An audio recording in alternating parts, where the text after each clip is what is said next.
What's funny is the picture that's on the screen behind you is the spitting image versions of Prince Harry, Paddington, and the President of the United States, Donald Trump. Yeah. And out of those three people, the bear has threatened legal action, and Trump, nothing.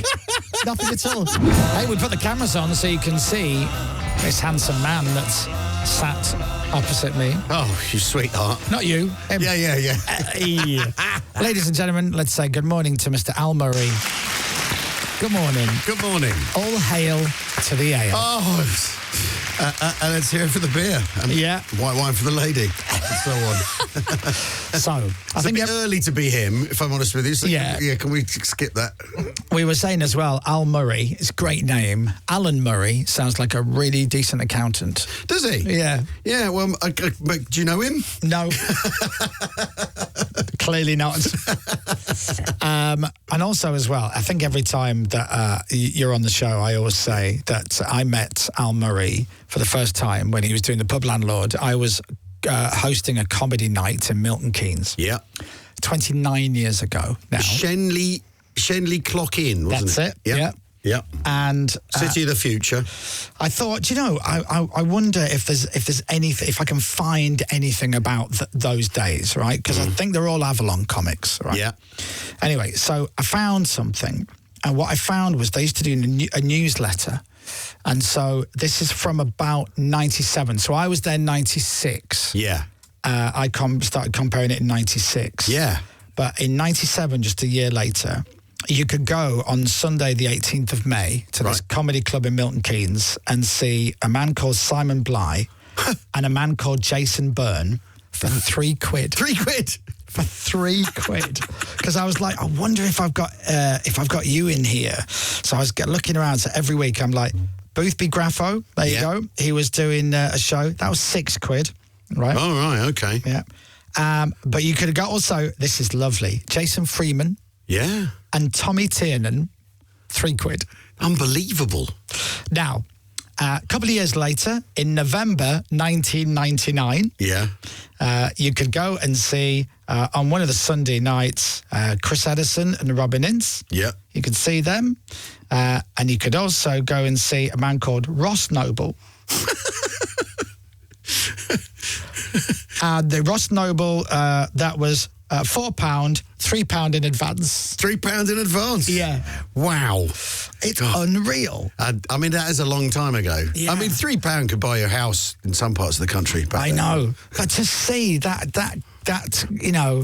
names like that, a lot of them were new names. A lot of them were, if you're into comedy, you would have known them. Yeah. But the amount of people who are still working and still successful, mega successful comics. Peter Kay played there. Yeah. Simon Pegg played there. Yeah, I know, yeah. And that's my evidence, because I'm like, I think people forget that Simon Pegg actually did stand-up for a while. Yeah, he did, yeah. And that's when I first met you. Yeah. Well, yeah, you were compere, weren't you? And I was terrible. I was so bad. I wouldn't go that far, but I mean, No, I was. I was really awful. And but I drank for free. I would get so nervous before going on stage. It was a small room, probably only got 100 people in at a push. And it was like a leisure centre, kind of in the bar of the leisure centre. So the stage would be on one side, but the door the comic had to come in was like the other end of the room. So if you didn't do well there, you had to walk off stage, just walk past everybody. Longest walk of all. Yeah. It really was. And now look at you. Well, and look at you, my friend. The biggest tour in the world. Well, yes, we're going back out in January with a new show called All You Need Is Gov, which at the moment is 2 pieces of A4 with some things scribbled on it, but we'll get there. Now, Dominic and I are playing the Palladium next year. Brilliant. We're doing 2 nights. Brilliant. In January. Amazing. And we only just said this morning, Dominic's in the studio, by the way, because he's full of cold. Right. Hello, Hi, Al. Hello. I sound and look dreadful, so I'm going to stay away from you today, but hello anyway. If I put echo on here, you could be the voice of Al's conscience. Well, the voice from the crypt. What am I doing here?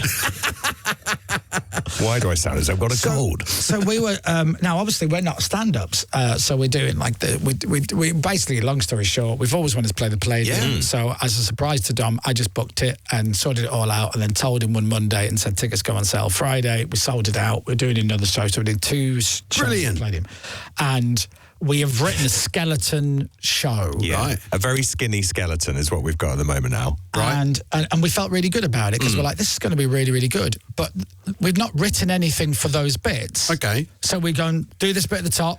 Yeah. Then we'll do something here. Then 10 minutes there. Then I'll do 10 minutes there. And then you come back on, we'll do this. Yeah. And then I'll go off, then you do your 10 minutes. Well, we've not written those 10 minutes. Yeah, but that'll be all right because you haven't got to walk back out through the audience at the end.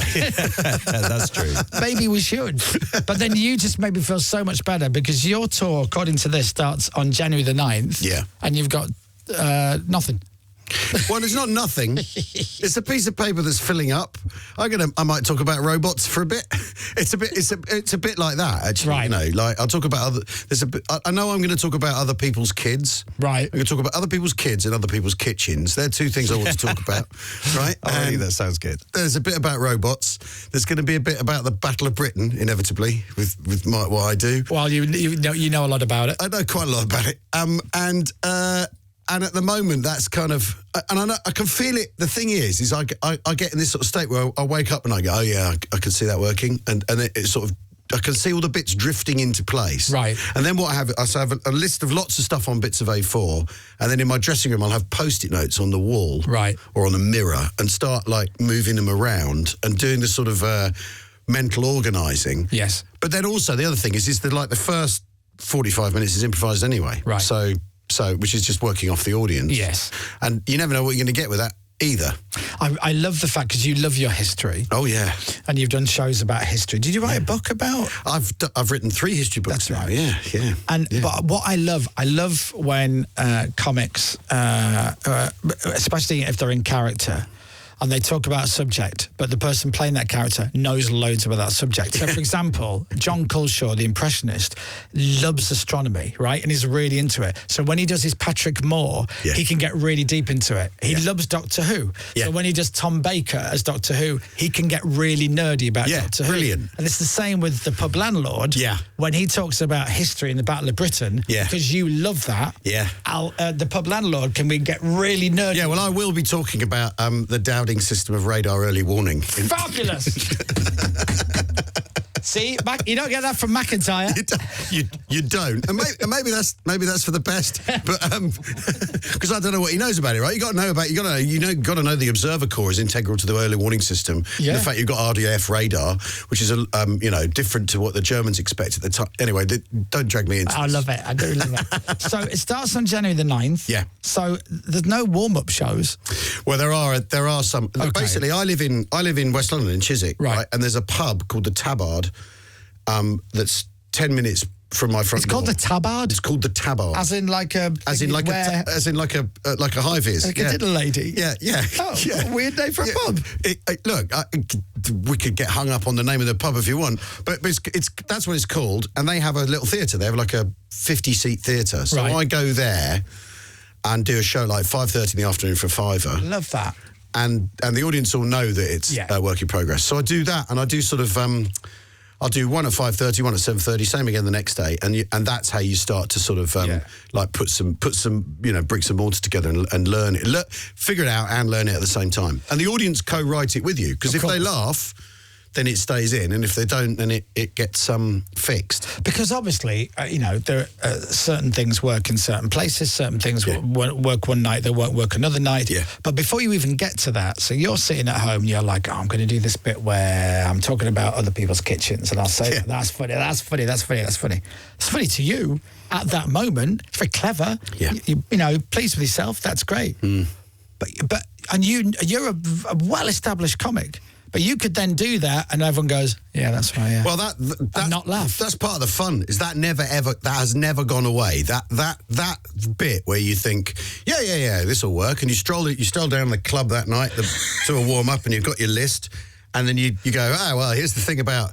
Because I got a bit about how everything needs a password now. Right. Why? Why does my car need a password? and it's just. me really asking that. Right. And I'd written some material around it, and the material kind of went okay. And you think, I spent all weekend wrestling that into shape. But I'll try it again. Maybe they'll laugh next time. Maybe if I yell it at them. Well, this is it. Like, would you let that bit go, or would you go, no, I know there's something in this. It's just like Jerry Seinfeld will like spend way too long on the wording or the syllables in the word. Yeah. And often that will unlock it. But I mean, being a stand-up is very like being a dog going back to your own sick. It's like... It's like, well, I'll try that again. Well, it tastes better this time. I wouldn't put that on the poster. We're not putting that on the poster. All you need is Gov, is the brand new stand-up tour for Al Murray, the Pub Landlord 2026 next year. It's this is after your 138-date tour that you did last time. Yeah. Good Lord. Yeah.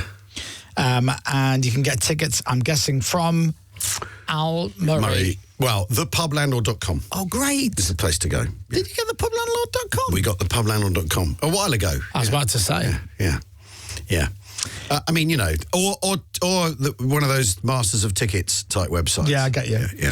Normally, what I like to do is read out a list of the tour dates. No, but we haven't got all week. In a Steve Wright style, because Steve isn't here anymore, so I thought I'd take the mantle. I can't. I mean, I literally can't. Starts in Norwich, and then... So if you're in Scotland, Aberdeen, Dunfermline, Edinburgh, Glasgow, lovely. Yeah, lovely. And then moving around the country. Basically, wherever you live, he's playing there. Yeah. Or near to there. Yeah. So everywhere. So then go to thepublandlord.com and go and see Al Murray. January, February, March, April, May, June. The missus said, we got to have a holiday at some point. And then back September, October. Yeah. There's also an option for buying Splash Zone tickets, right? If you sit at the front few rows, it costs you a little bit more, but you get a poncho and you get a certificate and a laminate to prove you've done it. Like you've been on a ride at Alton Towers, basically, because at the start I do come on and exuberantly greet the front couple of rows with lager, and we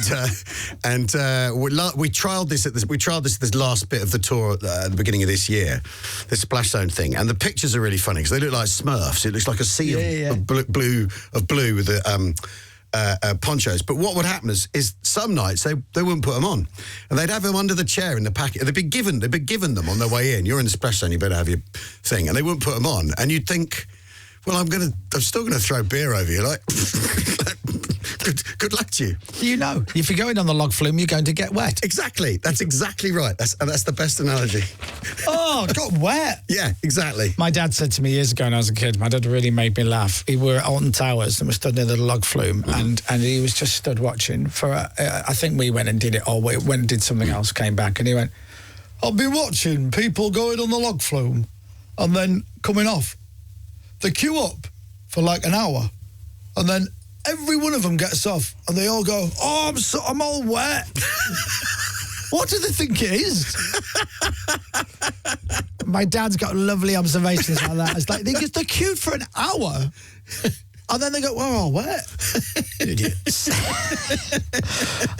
Get tickets to go and see Al Murray. The Pub Landlord is still, to this day, a great character. Thank you. Still a great character. Thank you very much. And you can get away with murder because it's not you. Yeah. It's the Pub Landlord. Yeah, it's nothing to do with me. And the world gives you lots of potential material, I would imagine. Well, there's plenty going on. I mean, this is an interesting time. I mean, this is the other thing, because I'm writing my stand-up and I've got other stuff to write about. Yes. Which is keeping me busy. Yeah. Because we got this Spitting Image reboot that we're doing on, which was purely online. We're not doing it for telly because otherwise we have to deal with telly people. Right. And that's been an interesting episode. How have you got into the Spitting Image thing? Well, there was a reboot 4 years ago for BritBox and ITV, and I wrote on that. And then we did a play. Me and Matt Ford did a play 2 years ago in the West End called Idiots Assemble. And the great thing about that was the audience. There's a real appetite for the puppets. The puppets are amazing because they're like they're the size of people. They're incredible objects, right? And they have this real presence. And also that feeling of being cheeky, being rude and all that, the energy of it, right? So we did the play, and it was a musical. It had lots going on in it. But what was really interesting was seeing audiences just love the puppets, and also us not having to run it past anyone. Yeah. We could write the show we wanted to write. It didn't have to go through a lasagna of editorial compliance. I get you. You know what I'm talking about, right? Yeah. And so we wanted to carry on with like a touring version of the play. We realised actually it's too difficult to do because it needs refreshing all the time. Why don't we just stick the stuff on YouTube, film it in an office? Because this is what we're doing. There's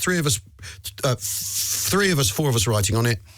There's a producer, a director, and then a little team who run the puppets, 2 puppeteers, and we film it in an office on a green screen, like in a room about this, not much bigger than the studio. In fact, the same size as the studio, with these incredible puppets, these amazing impressionists, and also like a target-rich environment. You know, this is an interesting time to be writing, taking a mickey. So let's talk very quickly about The Rest is Bull's IT. That's what we call it. The video podcast. The Rest is Bull's IT. This is a video podcast. Yeah. Hosted by, from the Spitting Image world, Prince Harry, Duke of Sussex, and Paddington Bear. Yeah. That alone is very funny. The Paddington Bear, it's obviously clearly legally different in the look. In every way. Yep. He's from South America, you see, originally. Right. So he talked like this. Mamalado! and how's that going? Well, I mean, the thing is never read the comments below the lines, but the punters love it. But the people who make the Paddington films are not best pleased, and they want us to stop, and they asked us to hand the puppet over or destroy it. Stop. No, really, the thing is, I find it basically kind of mystifying because, as I said, we're this small production, and they've given us an awful lot of publicity to start with by doing this, by coming at us, and I don't know. I'm finding it kind of ridiculous. We're carrying on. Because we don't think we're doing anything wrong in particular. What's funny is the picture that's on the screen behind you is the Spitting Image versions of Prince Harry, Paddington, and the President of the United States, Donald Trump. Yeah. And out of those 3 people, the bear has threatened legal action, and Trump, nothing. Nothing at all. Nothing. I mean, he's going to try and take the BBC down for $1 billion, so what's he going to do to us? He's fine with yours. Yeah, I kind of like it. I think it's very good. I love what they've done with the bear. There's only one thing worse than not being talked about. It's not being talked about. That's right. Yeah, exactly, yeah. So can I watch it now or not? Yes, it's still up. I mean, the thing is it's on various platforms. It's around, but it all got taken off YouTube yesterday. Oh, wow. It's on all the other platforms here and there, right? Because there's this sort of whack-a-mole element to the internet. And we are absolutely mystified by it because they make comedies, right? Yeah. And what? And also, your Spitting Image bear looks very, very, very different. I mean, one of its eyes is slightly hanging out. I mean, it's very, very funny. It's very funny without even listening to the words. Just like that picture alone is great. They're in the Oval Office with the president, with burgers and milkshakes on the desk. It's lovely. Well, I hope it all works out. I hope that they end up with a... we're just having fun, right? Exactly. That's the big idea. I can't take my eyes off that bear. I really can't. So have a look for The Rest is Bull's IT. Yep. Maybe not on YouTube. Maybe look at TikTok elsewhere. And then definitely go and get tickets to see the Pub Landlord. That's all right. When are you at the Palladium? When's that? End of January, 23rd, and Dom? 28th. Thank you. 23rd, 28th. Yeah, Friday and the Wednesday. Oh, right, okay. Yeah. They're very different evenings in the Palladium, Friday and a Wednesday. Yeah. Yeah. Friday in the West End? Yeah. Wednesday in the West End, less so. Well, this is why we're amazed that we're A, amazed that we're doing it, B, amazed that if the Friday night sold out, I was like, it has to be a Friday. And then that's fantastic, though. Do you want to do the Wednesday? And I'm like, yeah, okay. And that sold out. And then they said, do you want to do a third? I went, no.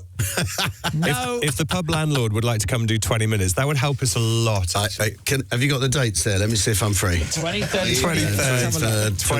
23rd, you're in Grimsby. Grimsby, that's a tough double. 28th night off. I am free on the 28th. There you are. No. And you're in Brighton the next night, so you'll be home. Yes. Really down the road. Snookered. Tricky to get on that one. I'll bring the bear. Yeah. Please. That would be lovely. Wow. You bring the bear, and someone else will bring the lawsuit. And on that bombshell, go and see Al Murray. It's all right, the Pub Landlord live. Get your tickets now. Really good to see him. An absolute pleasure. Love to the family. Ladies and gentlemen, Mr. Al Murray, everybody. Please take your glasses back to the bar. Radio X.